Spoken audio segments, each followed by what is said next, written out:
지역의 이슈를 짚어봅니다. 헬로 이슈 토크 함께 하시죠. 최근 대구 경북 내 인권 관련 논란이 계속되고 있습니다. 외국인 노동자를 대상으로 한 코로나19 의무검사 행정명령이 인종차별이라는 논란에 이어 돌봄 전담사 사망 사건과 또 아파트 경비원 부당해고까지 여러 논란들이 연이어 터져 나왔습니다. 최근 불거진 이슈 짚어보겠습니다. 김선환 대구 경북 언론인회 사무총장 그리고 기화서 지역공공정책연구원 박사와 함께합니다. 두 분 어서 오세요. 네, 안녕하십니까? 반갑습니다. 네, 우선 코로나19 진단 검사와 관련해서 대구시의 인권 침해 논란이 있지 않았습니까? 이 부분 네. 먼저 짚어볼까요? 이게 외국인 노동자에 대한 이제 행정명령을 내렸죠. 예. 이게 첫 번째가 아니고 지난달에 한번 하고 이번에 2차 또 행정명령을 내렸습니다. 다만 이런 행정명령이 대구시에만 내린 게 아니고 전국적인 자치단체가 17개 자치단체가 다 한꺼번에 했는 거고요. 서울이 이제 취소를 했습니다. 지난주에. 네. 그랬을 뿐이지 이 정책 자체는 질병관리청하고 정부에서 내리는 일괄적으로 내렸기 때문에 각 자치단체의 문제가 아니라 정부에서 이것은 대체적으로 이 문제를 짚어서 철회하든가 부분적으로 어떤 문제를 내놔야 될 것 같아요. 단순히 대구시만의 문제가 아니다 이렇게 보면 될 것 같습니다. 아, 전국적으로 내려졌다. 그렇습니다. 네. 네. 그동안 특정 집단, 특정 직업군을 대상으로 한 행정명령이 있었던 건 사실입니다만 특정 계층을 대상으로 한 사례는 굉장히 이례적이긴 합니다. 이 부분에 대한 인권위의 판단은 어떤가요? 네, 지금 방금 우리 김선환 사무총장께서 얘기하셨던 대로 질병관리청 그리고 이제 국가적으로 지금 전국의 모든 지자체에 해당되는 사항이다 보니 예. 국가인권위에서 이 부분 이제 시민단체라든지 언론을 통해서 이제 항의라든지 이 제기가 쭉 있어 왔죠. 그러니까 국가인권위원회에서 조사를 하고 또 검사를 하고 나름대로 이제 체크를 해본 결과 확실히 이것은 인권 위반이다. 외국인만을 대상으로 해서 이것을 하지 않으면 과태료 처분을 한다. 또 더 나아가서는 또 이제 그 방역 비용도 청구한다. 예. 이렇게 이제 행정명령을 내린 거잖아요. 근데 외국인만을 대상으로 해서 코로나19 진단 검사를 안 받았다고 해서 받으라 했는데 안 받았다고 해서 그러한 그 부과를 하는 것은 인권의 어떤 평등의 위반이 된다라고 그 결론을 내렸죠. 이거는 이제 인권위 법도 그렇고요, 우리 헌법도 그렇고 또 이제 국제적인 그 인종차별 그 철폐 협약이 있습니다. 우리나라도 당연히 이제 그 가입이 되어 있는데 그런 국제 기준에 봐도 이건 부합하지 않는다. 예. 그래서 앞으로 정부 또는 지자체가 이러한 경우에는 좀 평등한 어떤 규정을 좀 만들 필요가 있다라고 이제 국가인권위원회가 어떻게 보면 정부의 권고를 한 거라고 봐야 되는 거죠. 예. 네. 평등법 제정이 필요하다는 목소리가 나온 거네요. 그렇죠. 이 문제를 놓고 인권 단체들도 발벗고 나선 모습입니다. 지난 22일 대구시청 앞에서 기자회견을 열었죠. 네. 그 이제 기자회견은 약 40개 단체가 나서서 기자회견을 했는데 예. 저도 이제 그 기자회견 내용을 받고 이런 생각이 들었어요. 외국인 노동자라고 해서 다 외국인 노동자 아니고 우리나라에서 15년, 20년 된 외국어 강사도 있습니다. 그쵸. 외국어 학원에 이런 분들 모든 외국인을 한꺼번에 조사를 받아라 이래 되니까 이제 검체하러 가니까 이제 공장에 있는 노동자들이나 뭐 학원에 있는 노동자들이나 또 밀려갖고 아침부터 새벽 6시부터 막 줄을 서고 이렇게 하니까 예.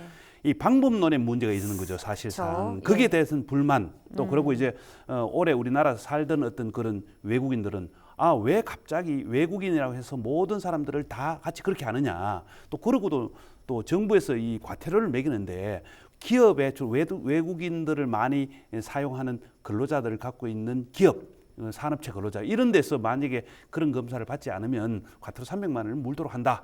이렇게 강제로 하니까 문제가 되는 거죠. 예. 사실 어째 보면은 좀 문제 있는 데를 순서적으로 또 이렇게 약간 지역별로 이렇게 나누어서 또 시간도 나누고 이렇게 해서 외국인 근로자들이 평일 월요일부터 금요일까지 이렇게 일하다가 금토 휴일날 막 몰려갖고 조사를 받는단 말이에요. 그러니까 이것이 방법론의 문제다. 과거에 그 마스크 사태가 일어나듯이 마스크를 잘 해서 이제 월화수 이렇게 나누어서 이렇게 해서 예. 나중에 문제 해소됐듯이 이런 문제도 사실 그렇게 해소할 수 있는 방법론이 있었을 텐데 너무 갑자기 기업마다 공문서 보내가지고 보내라 안 보내면 과태료 물린다 이런 일방적 행동이 결국 문제됐다.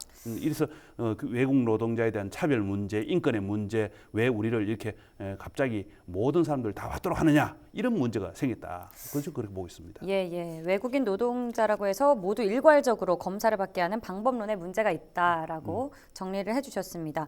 대구시는 이런 논란에 대해서 어떤 해명을 내놨는지도 궁금한데요. 이 부분 이제 대구시는 그렇습니다. 이제 이미 지난달에 경기도 남양주시에 있는 그 이 플라스틱 공장 그 이제 외국인 근로자 다수 이제 근무하는 곳에 집단 감염이 발병을 했죠. 예. 그런 상황에 이제 대구시 역시도 전국의 다른 지역과 마찬가지로 1차로 외국인 근로자를 대상으로 한 검사를 실시를 했었습니다. 그때도 그 얘기가 나왔던 것이 예를 들면 그 외국인 등록증이 없는 경우, 다시 말하면 기간이 소멸된 경우, 다시 말하면 불법 체류입니다. 이런 불법 체류자들이 거길 가서 신분증을 내고 검사를 받을 수 있겠습니까? 아예 안 가죠. 예. 가면 본인의 신분이 노출되고 본인이 불법 체류하고 있다는 알게 되면 그쵸. 이거는 구속이 되고 이거는 강제 그쵸. 추방이 추방당하죠. 됩니다. 예. 그러니까요. 이렇게 일괄적으로 지금 방금 우리 김선혜 총장에서 얘기한 그대로입니다. 방법론의 문제죠. 그런 식으로 하게 되면 안 가는 겁니다. 안 받죠. 그리고 또 한편으로 이제 이분들이 하는 얘기는 그렇잖아요.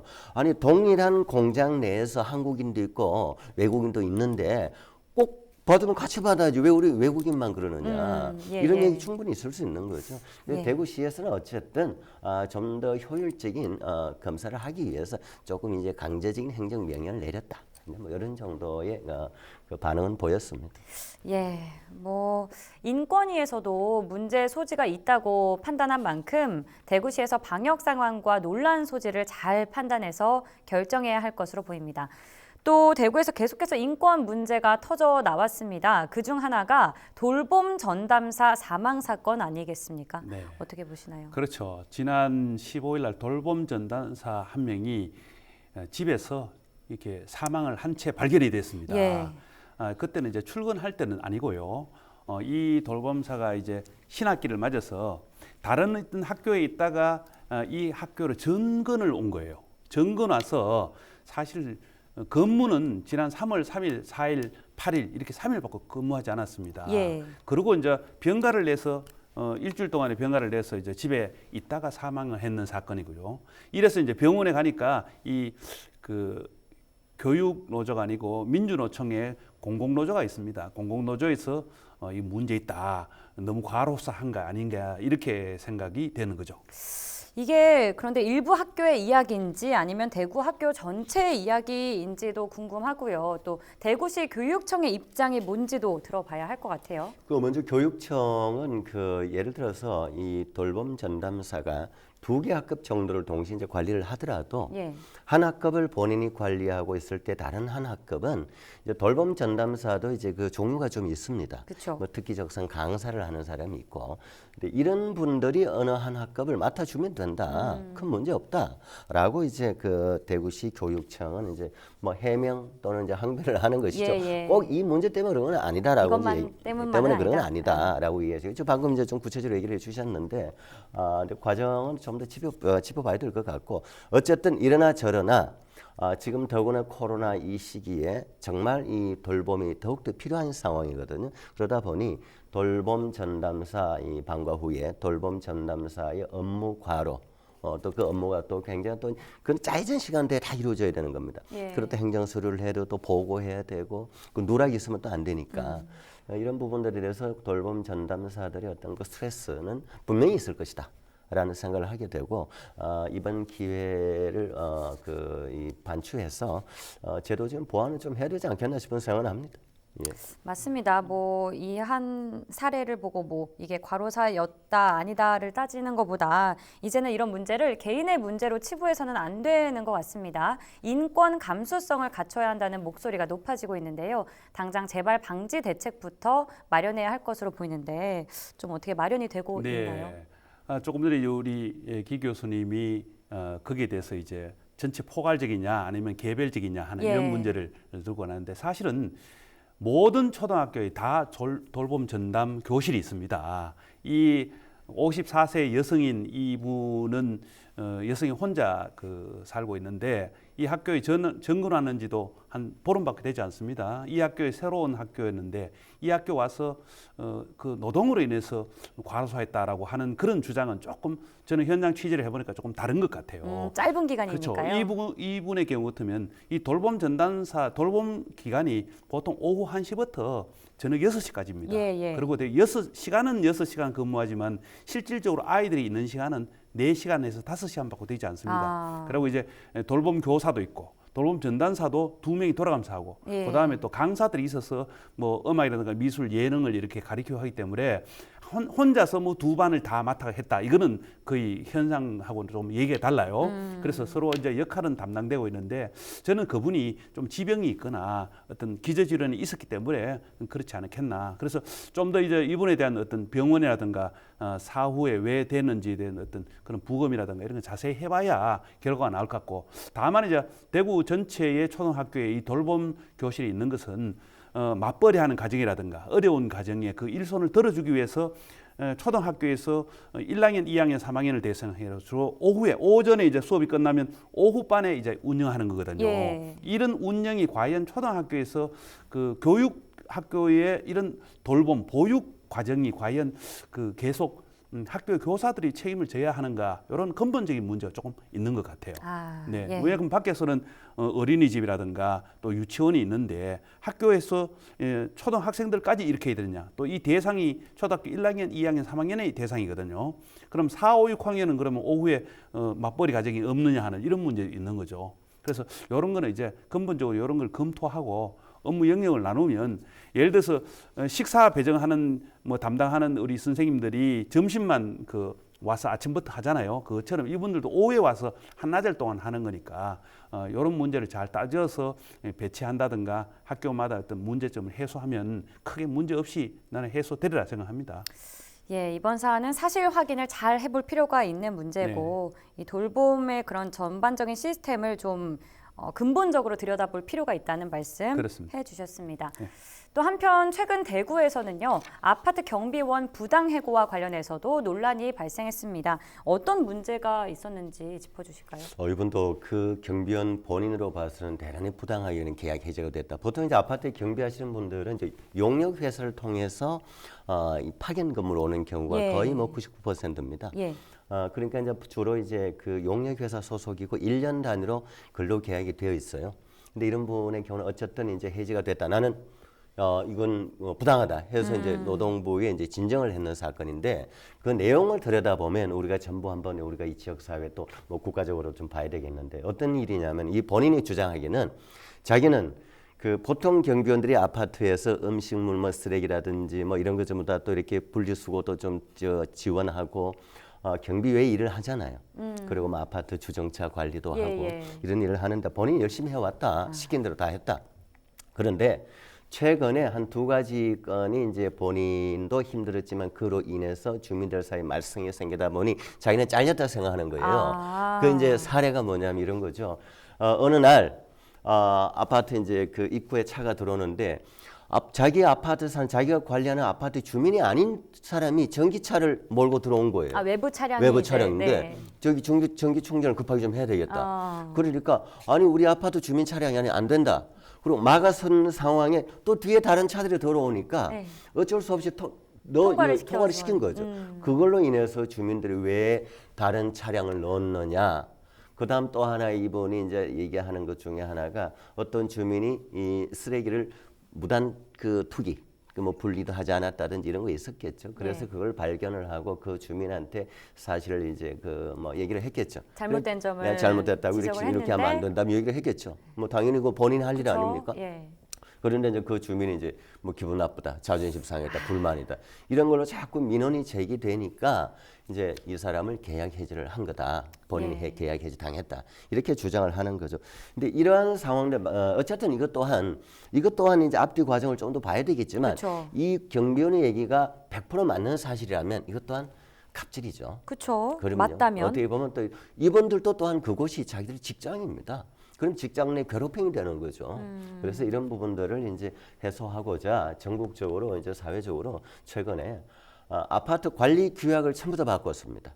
그 아파트 관리 규약은 그 이전에 공동주택관리법이 있고 시행령이 있어요. 그에 따라서 각 광역 그 지자체가 아파트 관리 규약 준칙이라는 걸 만들어요. 예. 그걸 그대로 모든 아파트가 이제 거의 뭐 99% 거의 동일하게 적용을 해요. 아. 그 내용 중에 그런 게 들어가요. 이런 그 갑질, 경변을 대상하는 갑질, 뭐 주민이 경변을 갑질한다든지 이런 것들을 막자, 방지를 막자. 하자라는 내용을 이 관리 규약에 새롭게 넣어서 아. 전부 다 이 규약을 개정을 했습니다. 예. 뭐 제가 살고 있는 아파트도 근래 계약 이 규약을 네, 개정을 그 했습니다. 이제 관리규약 준칙이라는 것이 네. 갑자기 나온 것이 아니고 이미 20년 전에 나왔습니다. 있었죠. 아. 예. 그래서 자치단체 홈페이지 들어가면 그게 딱 올라와 있습니다. 올라와 있나요? 거기에 따라 가지고 자기 아파트 이름 넣으면 그게 아파트 관리 규약이 되는데 이것이 아파트만 적용되는 거야. 빌라도 적용이 되고 개인 예를 들어서 단독 주택에 뭐 경변이 있다면 그것도 적용이 되는 겁니다. 그래서 이제 적용 폭이 굉장히 넓기 때문에 요건에 요 문제됐던 요건은 인권의 문제가 있기 때문에 아파트 그 관리 주체가 경비원을 직접 채용한 게 아니고 요 사이에 용역업체가 있는 거죠. 용역업체가. 그래서 주민들 간에 마찰이 있으니까 용역업체가 이분을 이제 내보내는 과정에서 예. 실업수당을 받게 해주기 위해서 그 계약에 문제 있는 걸로 해서